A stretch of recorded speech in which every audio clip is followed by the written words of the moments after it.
My dad wished he could replace me with the neighbor because his hobby matches my dad's, so I gave him his wish and acted like I don't exist around him.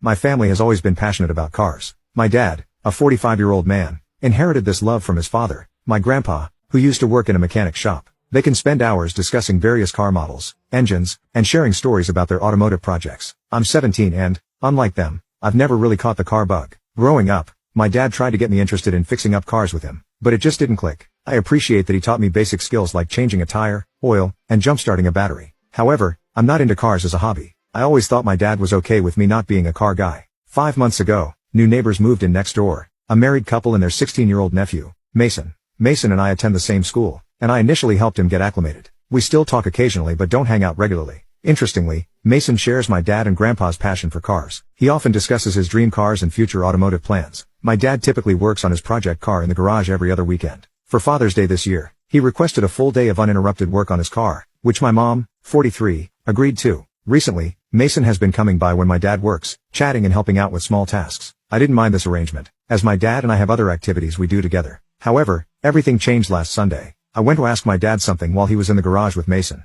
As I approached, I overheard their conversation through the open door. My dad was praising Mason for his work, and Mason mentioned doing similar tasks with his own father. Then, my dad said something that hit me hard. He told Mason that he was the kind of son he had always wanted. Those words stung deeply. I never realized that my lack of interest in cars was such a disappointment to my dad. Although I knew he still loved me, it suddenly felt insufficient. I retreated to my room without saying anything, and he remains unaware that I overheard his comment. Since then, I've been distant towards my dad, only responding when necessary. Both my parents have noticed and asked if something's wrong, but I've been deflecting their concerns. The situation escalated when my 19-year-old sister persistently questioned me, and I eventually confided in her. Now she's also not speaking to our dad and is treating him more harshly, though she's keeping the reason secret as I requested. The atmosphere in our house has become tense. My parents continue to ask why we're upset with our dad, but neither my sister nor I are providing answers. I'm torn between letting it go and returning to normalcy or addressing the hurt I feel knowing my dad is disappointed in who I am. Now, I'm grappling with whether I should forgive my dad or continue to hold on to these feelings. The situation has left me questioning our relationship and wondering if I'm wrong for not being able to move past his words. Am I the butthole if I don't forgive my dad?